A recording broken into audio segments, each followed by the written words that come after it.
Officer in the Policy Branch, New York. We have Sheila Henry, who is a focal point on environmental management, climate crisis in the Executive Office, New York, and Charlotte Benedect, who is head of the UNEP OCHA Joint Unit in Geneva. And so super delighted to have the three colleagues with us. They're deeply committed. They have rich knowledge and you'll be inspired by what they have to share.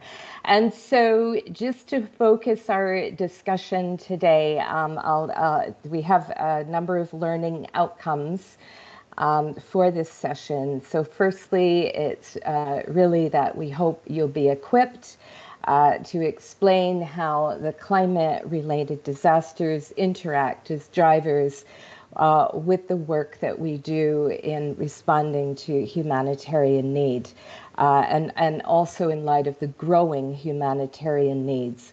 Also, we want you to come away with the ability to list OCHA's overarching obligations, the strategies and the frameworks that are in place or being developed with respect to climate and the environment. And finally, we hope that we'll be equipped also to identify the changes that are required in our own mindsets and the actions that we can take as OCHA staff members. That's both for the system-wide work that we do in coordinating humanitarian response and responding to those in need, but also equally important that we look internally to our organizational and our individual practices and standards. So with that, I wish you a good session, and please let's make this interactive. We do want to hear from you, and I'll turn over to Cecilia and Felix, who will take us through the session. Thank you. Over to you, Cecilia. Thank you, Jeanette. Thank you for this warm welcome and for introducing us to the learning objectives for the session. Before we start with the first presenter, I'd like us to take a little exercise, and I'd like to hear from you. And as Jeanette reminded all of us, meanwhile, I would ask Alfred if you could please share the link to the Mentimeter. As Jeanette has reminded us, this is really an opportunity for us to exchange. And so we would like to hear from you. Et comme on disait tout à l'heure, vous êtes vraiment les bienvenus pour échanger en français si vous le désirez. Parmi nous, on a des collègues, parmi évidemment Félix aussi, et d'autres collègues qui peuvent traduire ou parler français, répondre en français aussi.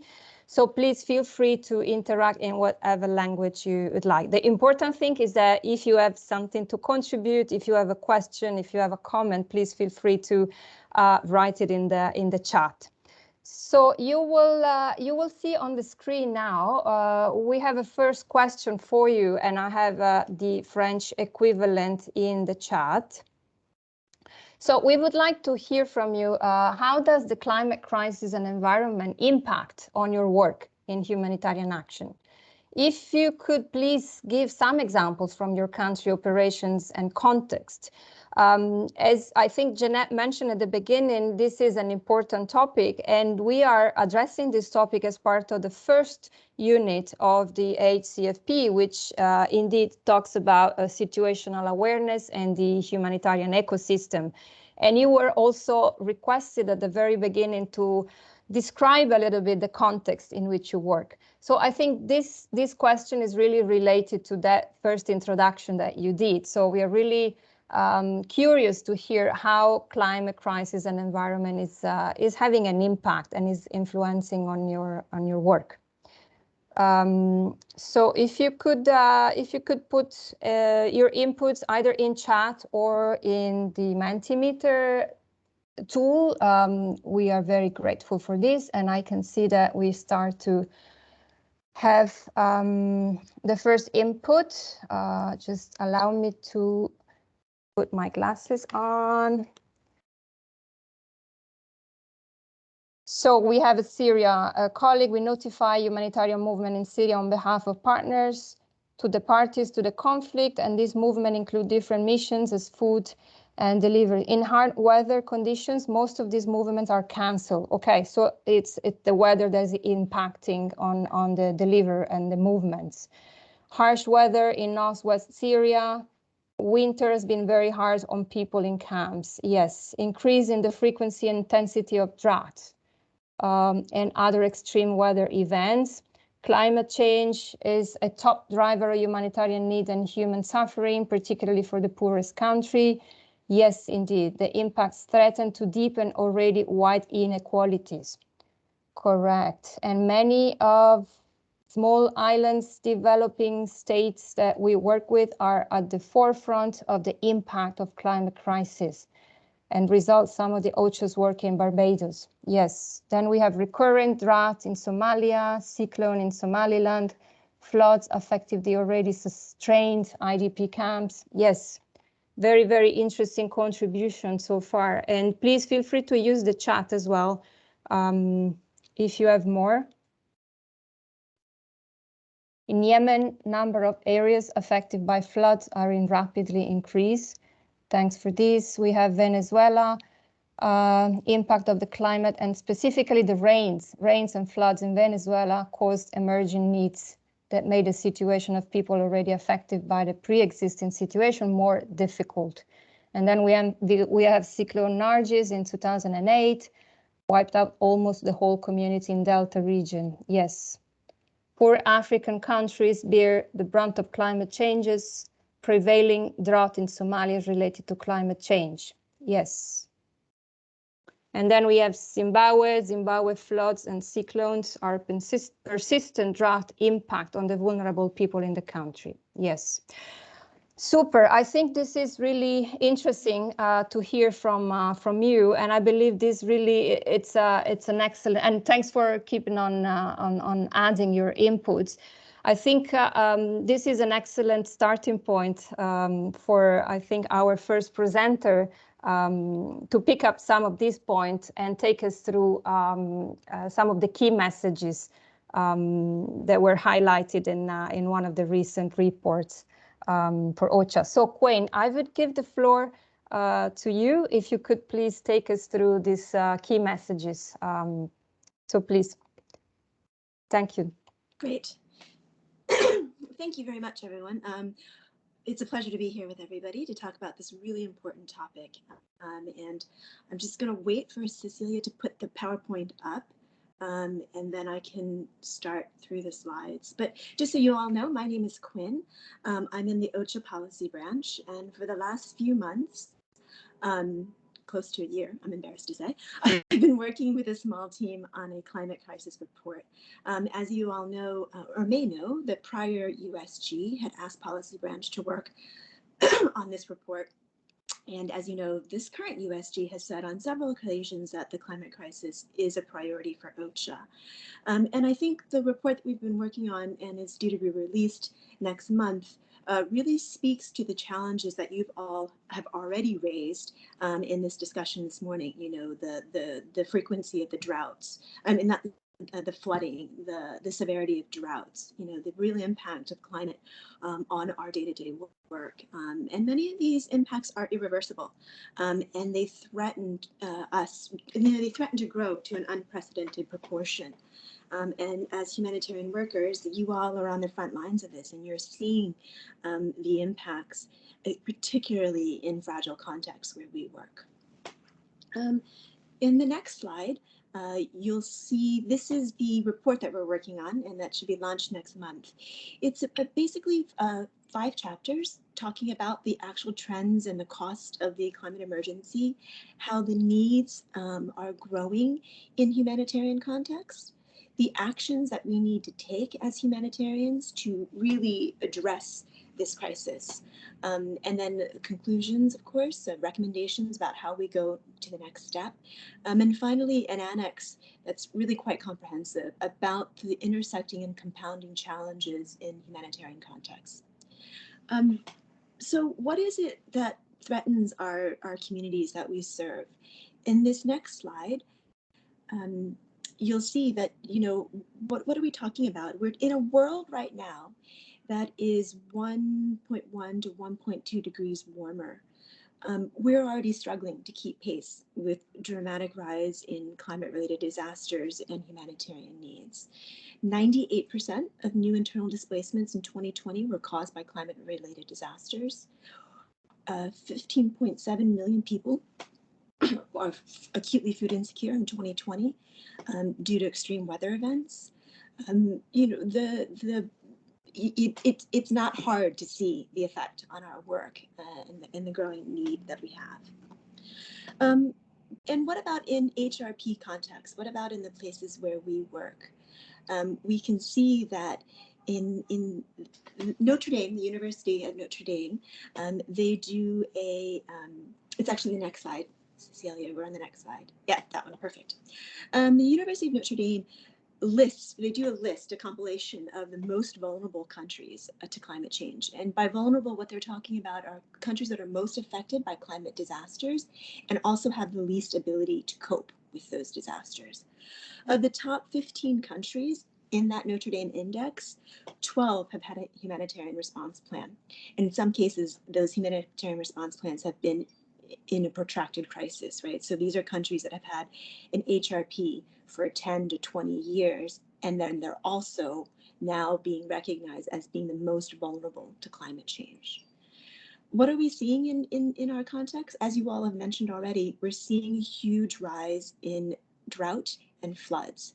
So in that second bar graph, that orange is the rise in droughts over the decades, and then the blue is the rise in floods. And so as you all have already noted in your work, that's what we're seeing. And you know, the numbers are staggering. It's 100% increase in the number of people in need number of people affected from this decade to the previous decade. And yet, as some of you have also mentioned, only a small percentage of climate and adaptation funding goes to those most vulnerable and fragile countries. If we could go to the next slide, we can see that the climate crisis is a threat multiplier. You know, what we see is that in the context where we work, especially where there is already displacement, where there is already conflict or fragility, where there's hunger, where there's weak infrastructure, where there's, you know, really disheartening inequality, climate crisis multiplies those effects and those threats on the communities that we work. So places where we are already overstretched, we're seeing climate add on to this pressure for us.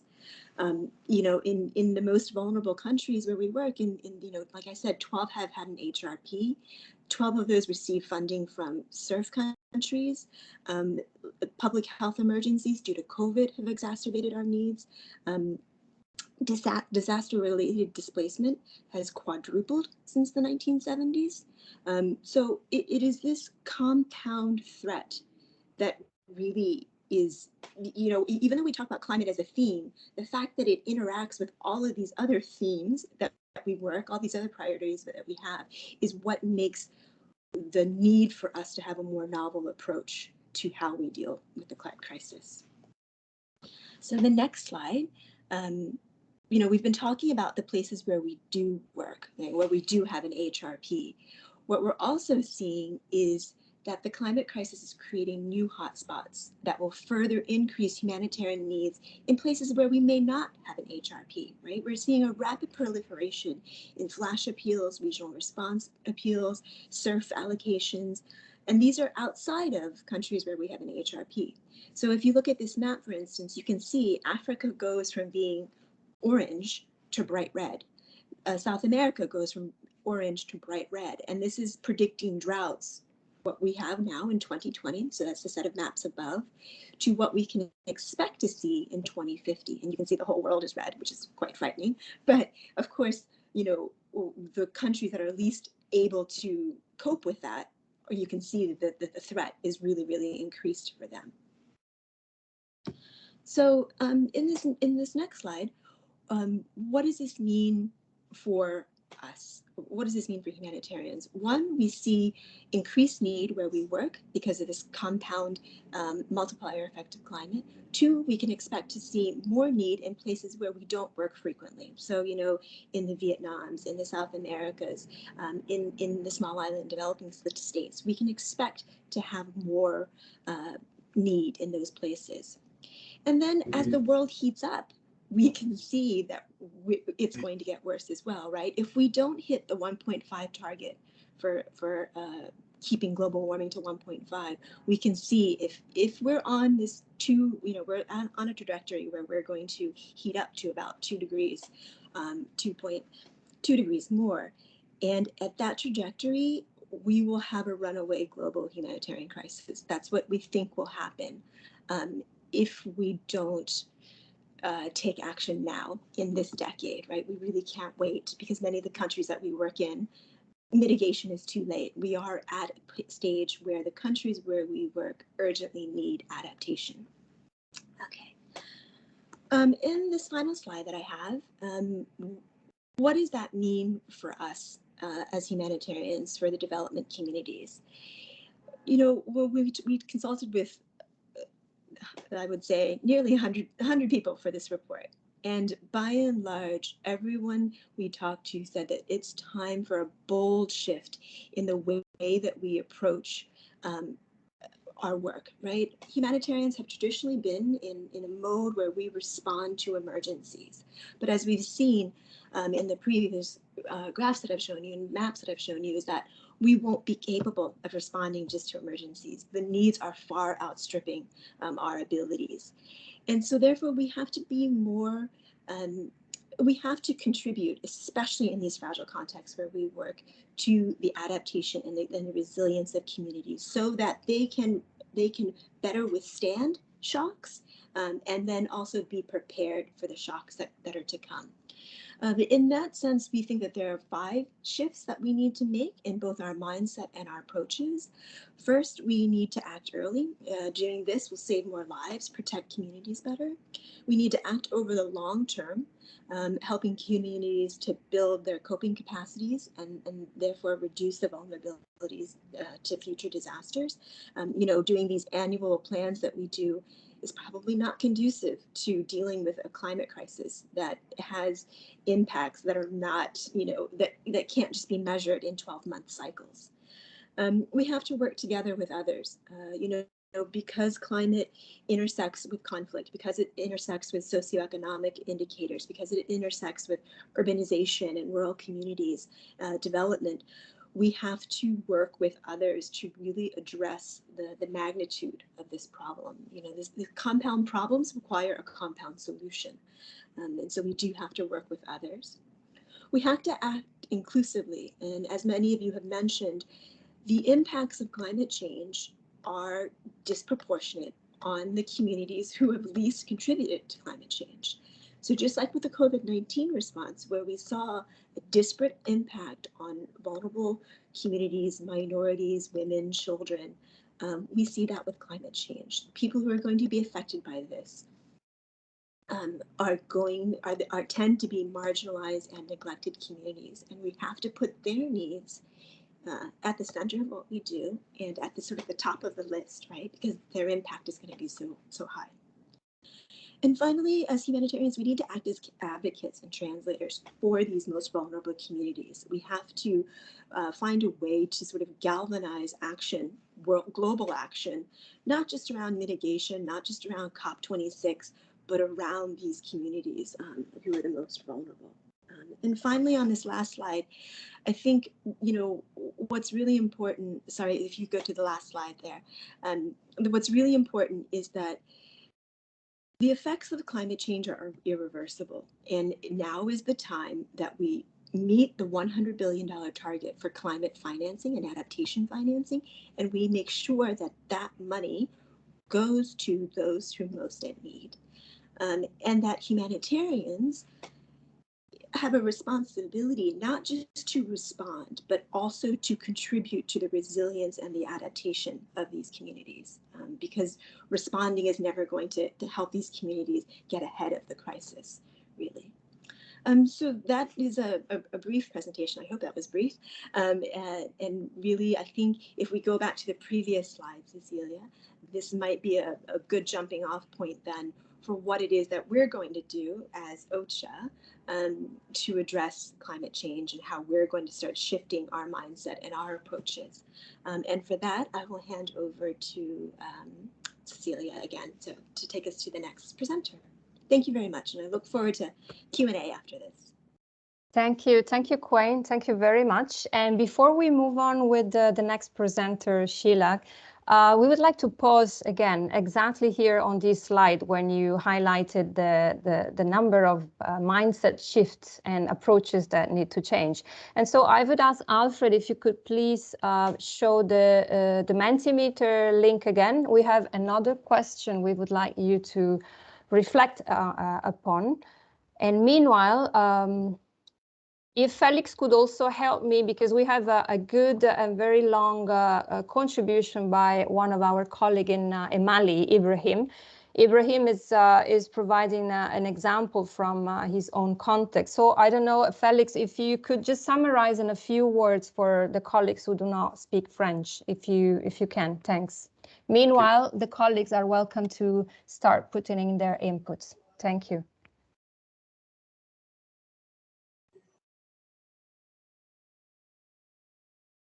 Felix? Yeah. Yeah. Over to you, thanks. And meanwhile, I also put the question in chat. I'm just looking for the response from Mali. Okay, just Ibrahim Diko from Mali. L'impact de la crise. Okay, the crisis impact is more, yeah. It was worsened by humanitarian needs because of multi-dimensional conflicts between communities and so on in North Mali since the crisis started in 2012. And this population are just living with the minimum resources, natural resources, and so such as water, and have to face the desertification and a scarcity, water scarcity in the natural area in the context. So yeah, the context is worsened, also worsened by the lack of rain. Yeah, rain is very low and does not permit to cover the whole year needs by natural rains. And this is also another impact of climate crisis. So the normal cycle of water is, yeah, okay. Yeah, there is a big impact of the natural cycle of water, and there is another big concern regarding the ecosystem globally. Thank you. Yeah, and this can generate massive people displacements in the area. And please, just a minute, yeah. And can also trigger conflicts, yeah, between communities in the area.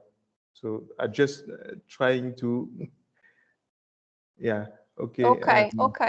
Thank you very much, Felix and Ibrahim. That was a very rich input to describe the situation and the challenge of climate crisis in Mali.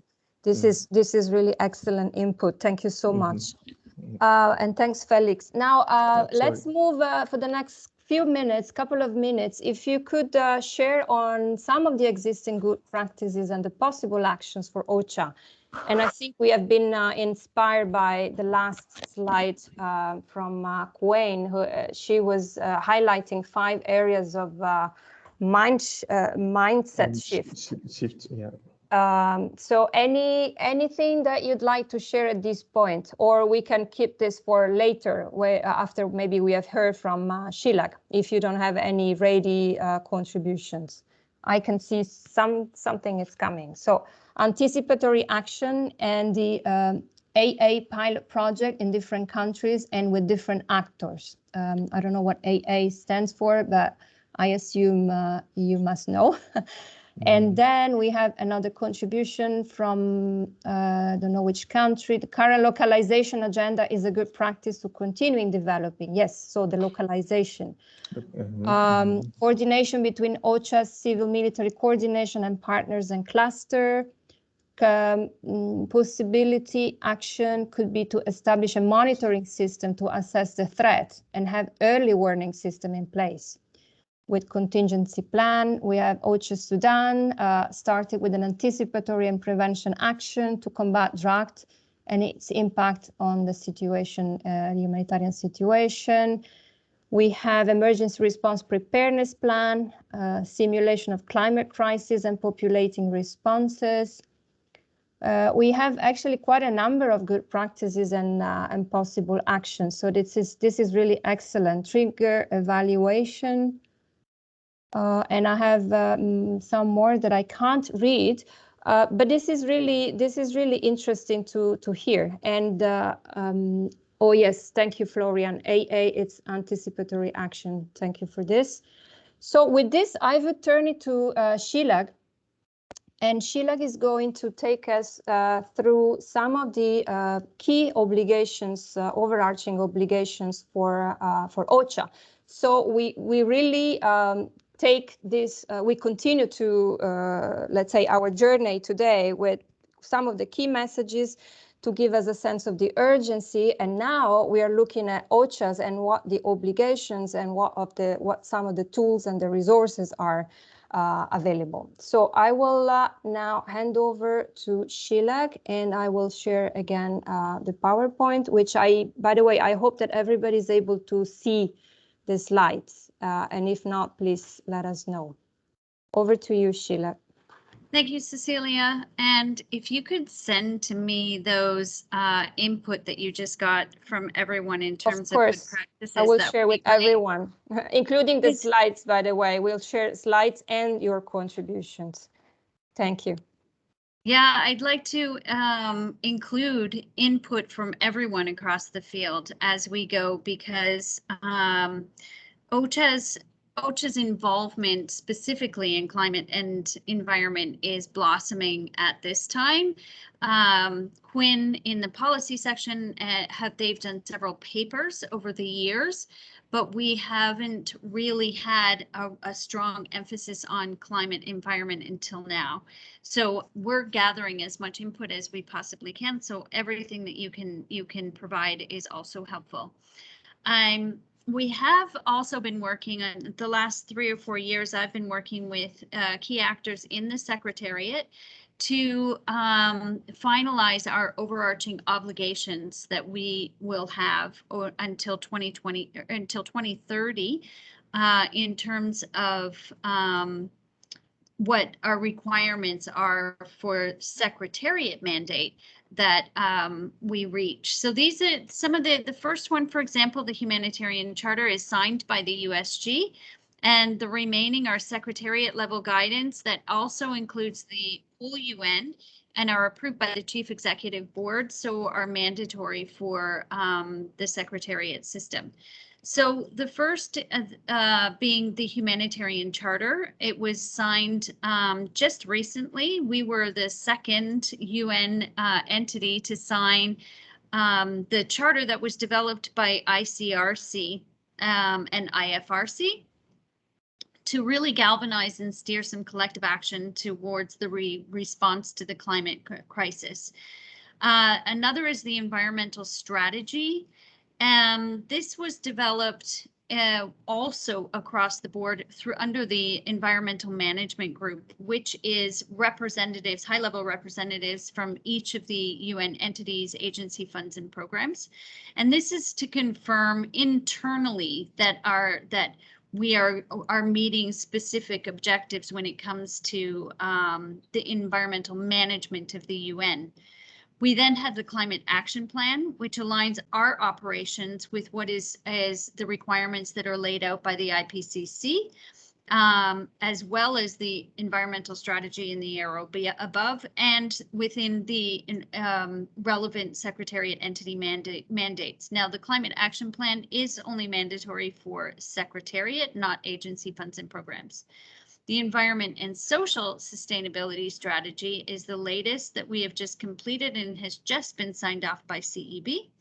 And this is a comprehensive strategy for both environmental and social sustainability across all of the functions of the UN. This includes the agency funds and programs as well, and it has full support of the member states.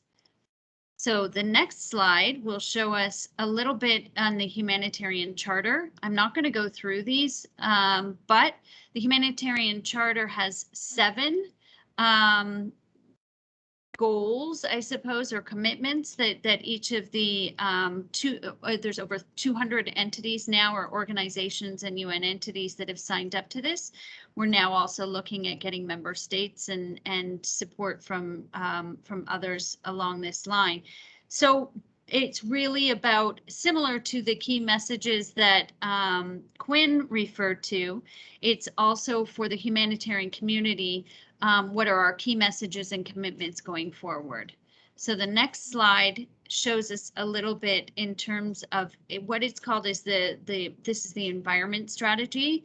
The overall strategy is called for Strategy for Sustainability Management, and there's the 2 phases. The first phase is the environment sustainability in the area of management. So this is very much around a set of goals that have to do with how we operate as the UN. And it's our social safeguards and environmental safeguards with our programs and projects, but also in the management of things like our GHGs, our greenhouse gas emissions, our waste, our water, our air pollution, biodiversity. And then there's 6 management functions around procurement, human resources, facility management, travel, and events, and technology. So each one of these within has goals and indicators of movement towards success. It's a very long list. It's a lot of work that we are just embarking on in its fullest right now. And in the next slide, this is the climate action strategy that was mentioned. There's 8 indicators of success here that we're all trying to reach by 2030. And the first, and the one that we most of us are concentrating on quite heavily, is that we're having a per capita reduction of 25% in our greenhouse gas emissions by 2025 and 45% by 2030, which is a lot more difficult than it may sound. So OCHA, to begin with, is needing to come up with a baseline of what our greenhouse gas emissions even are in the first place, to then be able to look at how can we reduce this by 45% and track that at the same time. And within that, there's a lot of other targets on electricity, renewable energy, air travel, events, climate neutrality, operational efficiencies, and then an increase in climate smart infrastructure. So there's a whole task team within the UN that is working on sustainable infrastructure that OCHA is also part of. The next slide turns us to phase 2 of the strategy for sustainability management. And the phase 2 is the one that was just signed off, and it goes towards leadership in environmental and social sustainability. I wasn't going to list everything, and I'm not going to go into this in detail, but how this one is implemented or will be implemented is more in terms of gathering what we already have signed up to as the UN in various CEBs across the organization. So including the first strategy for sustainable management which is a CEB approved. There's also several on diversity and inclusion and biodiversity and onward. I think there's about 60 of them. And we've combined those into how do we implement these through a theory of change? So we are looking at reporting against an impact that we want to achieve, which is very much related to the SDGs or the Sustainable Development Goals. And then we have reporting against an outcome level. And then on the output level, we've developed a scorecard. So this scorecard is very much in terms of there's governance, there's implementation, there's programs, there's several different areas we're working on. And it shows if you can rate your organization in terms of moving towards it, having reached it, or having exceeded it. And we have indicators that tell you at which level you are.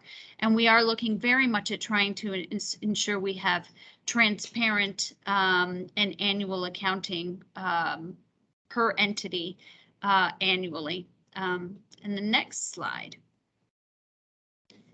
Some of the things that we're doing specifically as OCHA in relation to this is we're working within the environmental management group, as I mentioned, this high-level group with representatives from each of the entities, agency, funds, and programs. And one of the areas of work in which they put in a lot of effort and resources is called the Nexus Dialogue series. And the Nexus Dialogues really attempt to, and going back to what Quinn was saying, is really bringing together all of the different parts of the house to look at all of the different bottom lines. So we're looking at peace, development, and humanitarian. And what we're wanting to do is come up with some actions. And they really need to be tangible discussions that will bring about action across the whole of the UN.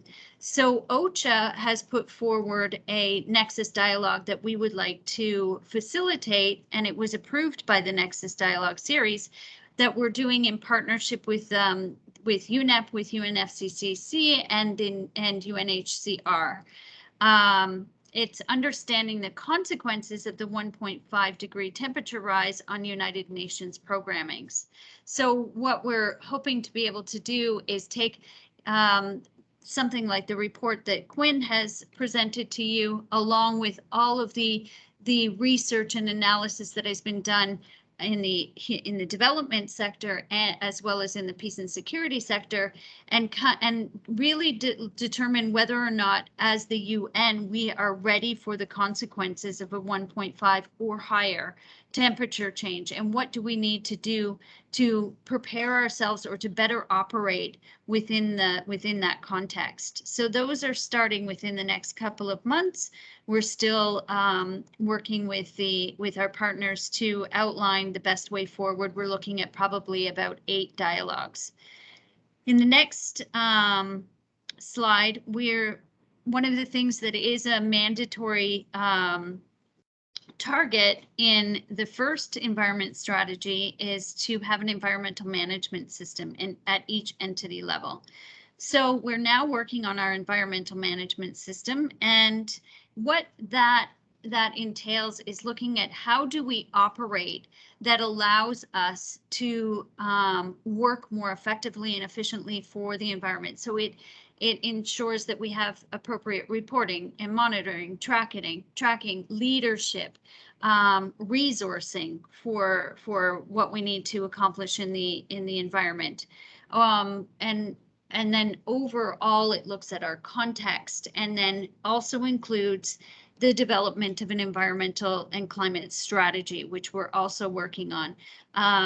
It also includes the need for environment policies. What we're doing is looking at developing our policies related to the environmental management system as well. So this is also a longer term. This is expected to be completed by 2025.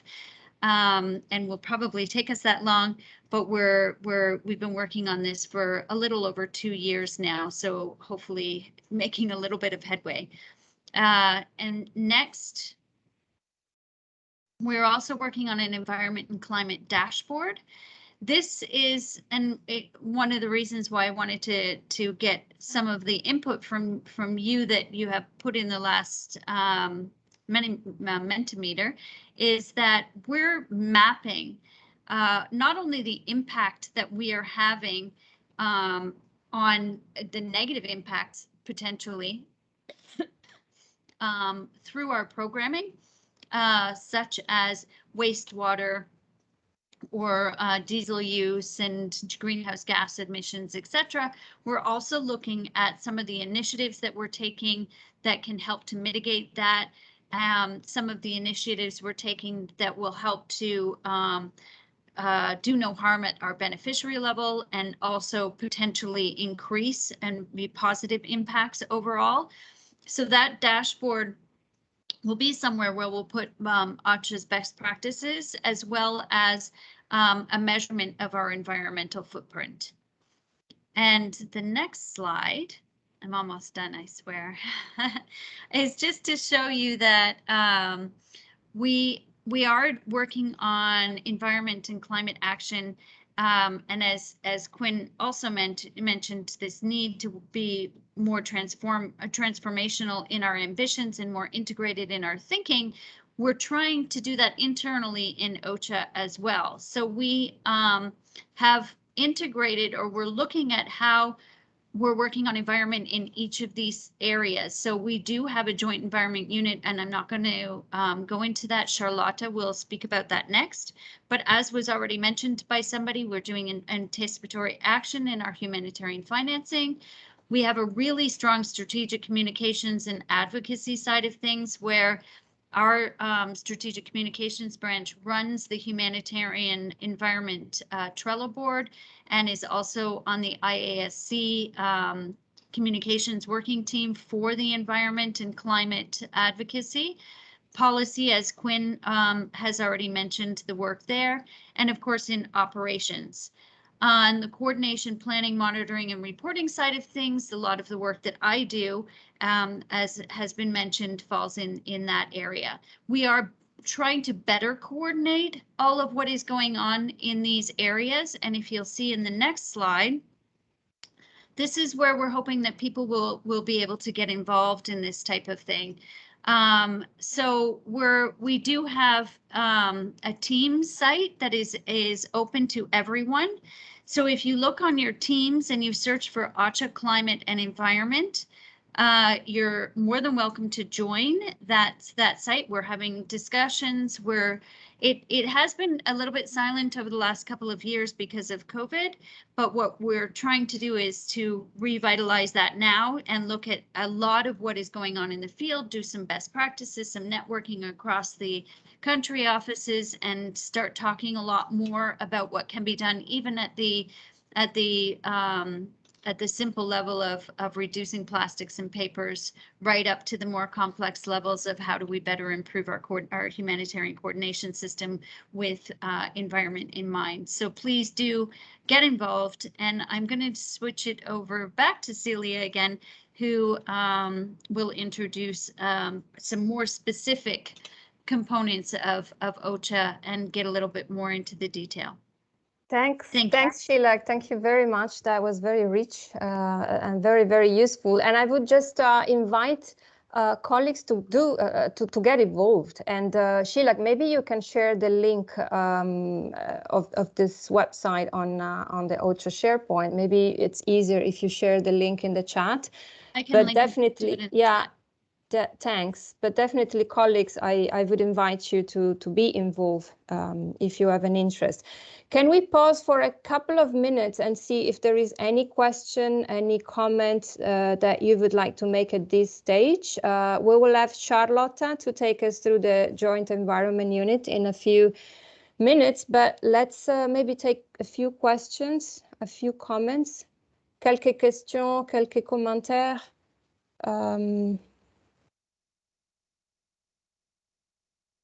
Yep. let me see. Okay, thanks, Sheila. Sheila has put the link in Teams, so you have it there.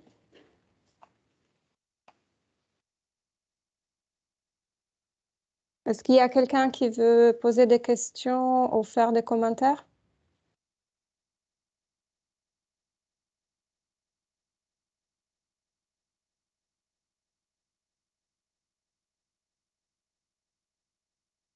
I don't see anything in the chat. So at this point, I would hand it over. Sorry, Rashid.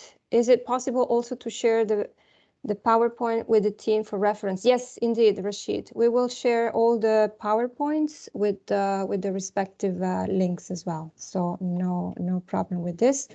So I will hand it over to Charlotta. Charlotta will take us through some of the work of the JIU, the Joint Environment Unit, which is very, very much operational, very practical. So it's really the other side of this topic for today's presentation. So we had really the high level, the corporate, the obligations at the highest level. Now let's see what is some of the work that OCHA does at more practical level. So over to you, Charlotta. Thank you. And Cecilia, if you can just confirm that you can see my screen. Yes, we can. Great. Okay, good. So thanks for inviting me, and colleagues, it's really nice to be here with you today and talk a little bit about what we do together with some of you and hope to do more of with more of you from the Joint Environment Unit. So just very briefly, we are combined. We are partnering with the UN Environment, where we get a lot of technical expertise that some of you have profited from, and then we coordinate that with OCHA's humanitarian response mandate. We are quite old. We were founded back in '94. We came in after Chernobyl and Bhopal and things like that, where it was actually felt that this particular expertise was a bit lacking.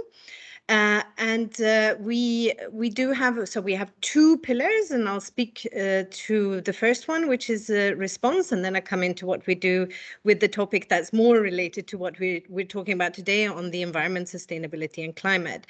But basically, when we started, we were a rapid response mechanism. So we respond to the environmental dimension of emergencies. They can be after cyclones or hurricanes. We responded to colleagues, and forgive me if I forget someone, but I tried to check the beginning who responded with good practices. So we were in Mozambique with dam stability experts after the cyclone Idai and Kenneth. We were in Barbados after the hurricane. We've been to Venezuela. We did some flood modeling in Yemen, and in many more. We have experts within our team. We're a very small team here in Geneva, but we also have a large network of experts through partners. We work together with ECHO, for example, the European Union, and the individual member states who help us identify experts. So if there is a need after an emergency or a standalone technical emergency in a country, we can then deploy rapidly. We sit in Geneva with the emergency response section in the coordination division, and respond through, quite often through UNDAC, with UNDAC, or with support of UNDAC. One of the things that we can also do in response in a little bit in longer term is we can use the OCHA Standby Partnership Program to deploy environmental field advisors. I noticed that colleagues from Somalia was on the call, so we're actually at this particular point looking with the Somalia Country Office to see if we can actually get an expert to support the office in looking at the forward sort of projections on climate change and the impact for Somalia. We're also deploying an environmental field advisor to the Philippines as we're speaking to deal with the aftermath of the recent cyclone. These are some of the other missions that we've done. I'll just swipe that off and let you have a look at it, and it'll be in your slide deck. But since we started, we've actually deployed 230 times to over 100 countries. So we're quite active. Recently, I mean, just last week, we finished Peru, and we're looking to see now if we will support the efforts in Madagascar. The other pillar then that we're doing, and which is maybe more related to what we're talking about today, is what we do in sustainability. So we have, and we're the secretariat for quite a large network with partners where we actually look at how we can together advocate for more greener response, how our humanitarian action can be more sustainable, and we get joint advocacy, and we work together with all these partners. A lot of the information about the Environment and Humanitarian Action Network you can find in some of our online platforms that I'll come to in 4 slides or so. Sheila talked about the charter, so that's a big thing for what we're doing right now, and it relates to the Humanitarian Networks and Partnership Week, which is happening every year virtually and in Geneva. The Joint Environment Unit is secretariat or coordinator for the priority topic on climate and the environment, which is now called Issues of Common Concern, but the topic remains the same. This will be our 3rd year, and we like to bring topics around and within the climate crisis. Last year, we focused quite a lot on greening. And this year we will partner, we have partnered with IFRC, ICRC, IASC, and ICWA, all nice acronyms, to actually look at centering the discussion around the commitments and sub-themes of the Charter. So if you may not have the opportunity to come to Geneva, but a lot of these sessions will be virtual. So log on to the HNPW website. If you Google it, you'll find it, and actually join into those discussions, because a lot of the discussions and best practices, tips and tools will come out of those sessions. There are around 30 sessions that are logged under this agenda.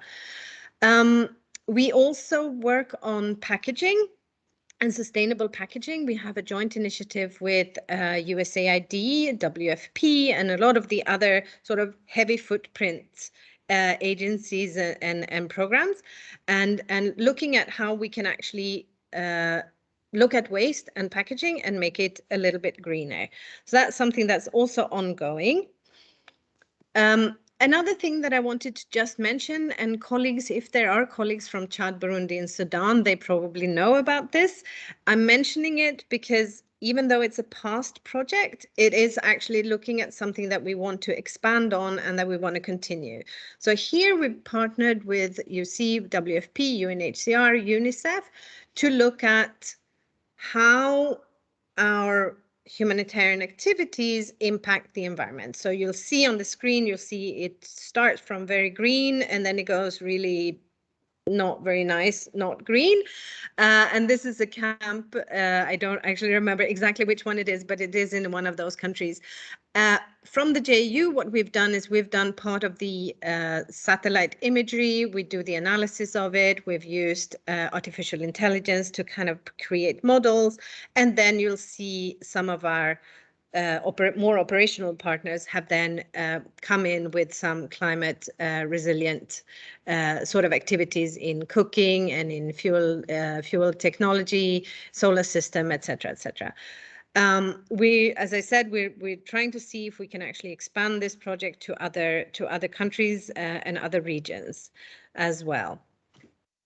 Finally, I just wanted to mention, as this is a very short presentation, but we do have a lot of tools and guidance. You'll see on the screen, you'll see, for example, the disaster waste management guidelines and the FEAT.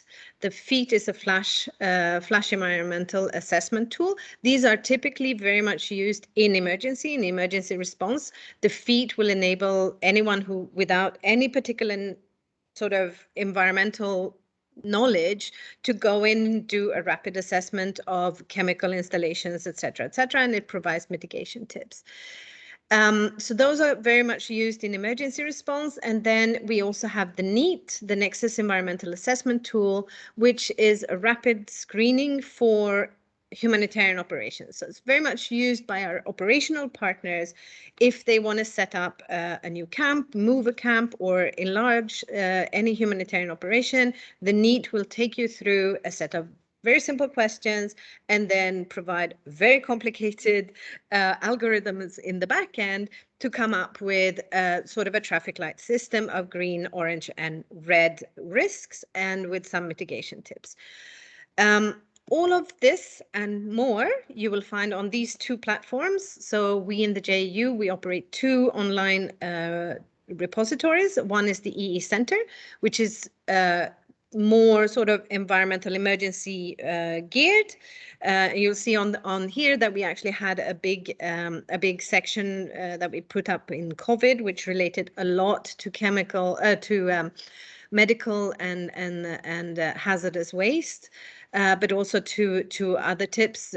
For example, there were a couple of emergencies on restarting factories where that led to spills, etc. So there's a lot of information on there. And then the EHA Connect, where we have created collecting resources from us, but also from our partners as it relates to sort of greening and being more sustainable. And you will find in there quite a lot of things that might be useful for you. So I think I'll stop here. And as I said, if there's anything, please go and look at our platforms or just contact us if there's anything that we could potentially help you with in your operations. So thank you for me. Thank you, Charlotta. Thank you so much. Colleagues, we have a couple of minutes for any comments or reaction, any quick reaction on your side for either Charlotta or Sheila or Quayne. Yes, Nana. Please go ahead. Thank you very much, Charlotte, for the presentation. I'm Nanesi from DRC, Bukavu, Eastern Congo, to be precise. And I would like to say thank you again for the presentation. It's very rich. But for DRC, so far, we've not seen any action or missions from your units. And in the eastern side, we have a lot of flooding issues during the raining seasons. And in 2021, we have a volcano eruption in Goma, North Kivu. And I'm sure you are aware of that. We didn't hear of your unit as well. So I would like to use this platform to inform you that yes, your unit is also needed in DRC. So if you could plan missions here, we will really appreciate your presence because we have a lot of distraction which causes displacements.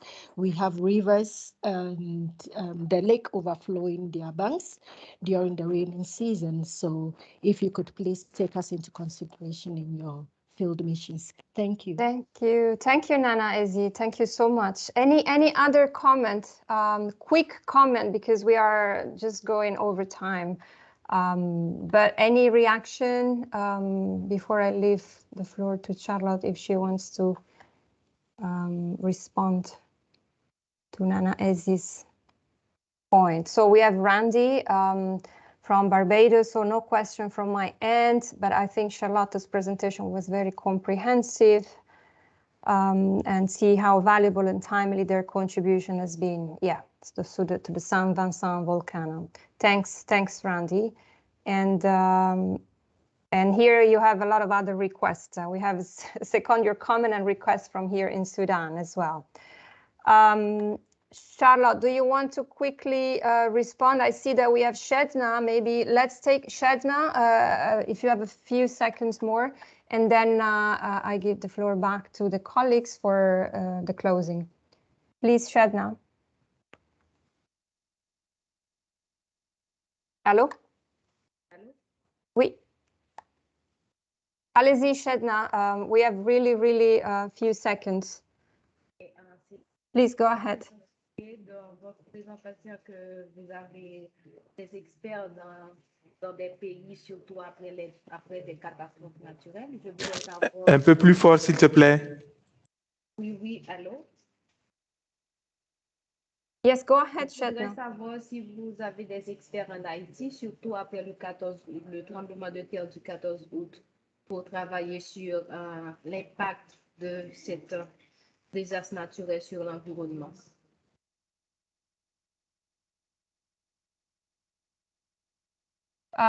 Charlotte, do you want to respond? I know that you also speak French, so up to the floor is yours. Thank you. Yes, no, absolutely. And thank you for all your comments. One thing that I should say is that we've gone through a little bit of a reduction, and actually a couple of years ago we were able to do much more in preparedness, which I think is, if I had a dream, that's where I would like to go more into that. I would like to be able to do this, but I have noted down colleagues who would like to have some support, and I'll get back to you and we'll see how we can do that. I know that for the volcano in Goma, we were actually in conversations with head of office on whether or not we were deploying. We are the same as all of our missions or emergency response. We need an invitation from the government or the resident coordinator. So that's just one of the things that we need to look at. I noted colleague from Sudan. So as I said, please, I'll put my email in the chat as well when I finished, and please get in touch with me and we'll see how we can help. And as I said, even if we can't deploy, or we could look at how we can actually see if we can get some long-term result. Pour Haïti, oui, en fait, on était à Haïti après le tremblement de terre en août. Il y avait ma collègue Margherita Fanchiotti qui a déployé elle-même pour regarder les impacts environnementaux après le tremblement de terre. Elle était déployée vers le centre, vers l'épicentre. Et en fait, elle a fait des activités là-bas. On a aussi, grâce ou à travers nos collègues à UNEP, un bureau UNEP à Haïti qui aussi pourrait regarder un peu des effets long terme. Donc pareil, je serais ravie de discuter avec toi, Shedna, s'il y a des choses qu'on pourrait encore mettre en place. Donc s'il vous plaît, mettez-vous en contact avec moi après et on pourra discuter. Merci. Thank you, Charlotta, and we will definitely share, if you agree, your emails to the HCFP participants, all the colleagues in this session, and many thanks for your availability. Now, I will hand it over to Jeanette Moritz for the closing. I would like just to ask Alfred if you could please put on the link for the final Mentimeter. We have the final survey. It will take only 1 minute. But meanwhile, Jeanette, over to you for the closing, and my sincere thanks to everybody for your participation. Jeanette, please, over to you.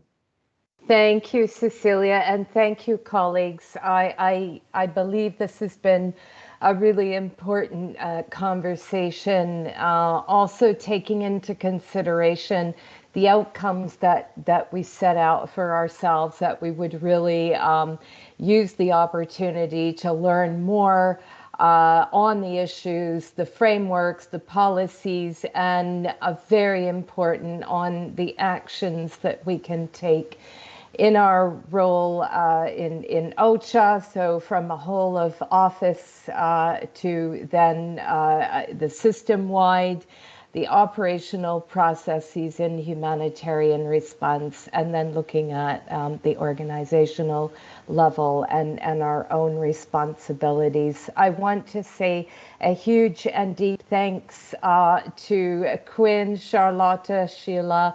Huge thanks for making the time to be with us. And for colleagues, this is one of the first sessions that OCHA staff have had, and the exposure to this very important agenda, and we look forward to more and further conversations and collaboration for action. Thanks so much. Continue to make time and space for learning. I wish you all the best with the remainder of the program, and to the next time we see each other. Look forward. Take good care, keep in touch, and thank you so much. And finally, to Cecilia, Felix, and Alfred, of course, thank you, as always, for the great facilitation. We'll see you next time. Bye-bye. Thank you. Thank you. Bye. Bye. See you next time. And make sure you do the polling here. It's important to have your feedback.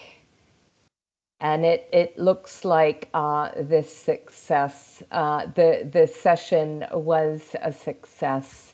So we're seeing a big convergence around yes, very much, with respect to the session and contributing to our understanding on climate crisis and environment. Thank you.